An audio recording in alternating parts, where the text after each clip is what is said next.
এক লোকের সাথে তার বউয়ের বনিবনা হচ্ছিল না। তাদের সংসারে রোজ কিছু না কিছু নিয়ে ঝগড়াঝাটি লেগেই থাকতো। কিন্তু তাদের পাশের বাড়িতে এক প্রতিবেশী ছিল, যাদের ঘরে ছিল হাসি খুশি আনন্দ আর ভালোবাসায় ভরপুর।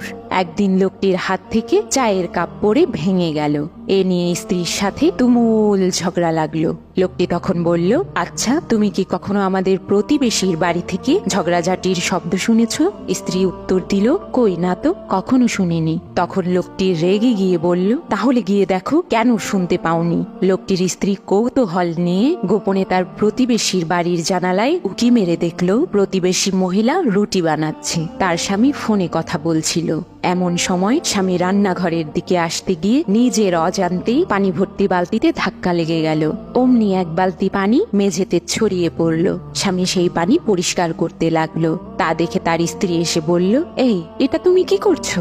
স্বামী বলল, সরি, আমি ভুল করে পানির বালতিটা ফেলে দিয়েছিলাম। স্ত্রী বলল, তুমি রাখো, আমি পরিষ্কার করছি। এটা আমারই ভুল, আমি ঘর মোছার পর বালতিটা সরাতে ভুলে গিয়েছিলাম। তারপর তার স্ত্রী সেই পানি পরিষ্কার করলো এবং স্বামী বালতিটা অন্য জায়গায় রেখে আসলো। এরপর একে অপরের দিকে তাকিয়ে একটি মিষ্টি হাসি দিল। তখন স্ত্রী বলল, নাস্তা রেডি হয়ে গেছে, চলো খেয়ে নেবে। স্বামী স্ত্রী দুজনে মিলে রান্নাঘর থেকে নাস্তা এনে টেবিলে বসলো। এরপর একসাথে হাসি মুখে নাস্তা করতে লাগলো। এই দৃশ্য দেখে মহিলা বাড়ি চলে আসলো। লোকটি তার স্ত্রীকে বাড়ি ফিরতে দেখে রাগান্বিত হয়ে জিজ্ঞেস করলেন, এবার বলো তো, আসলে তাদের গোপন রহস্য কি?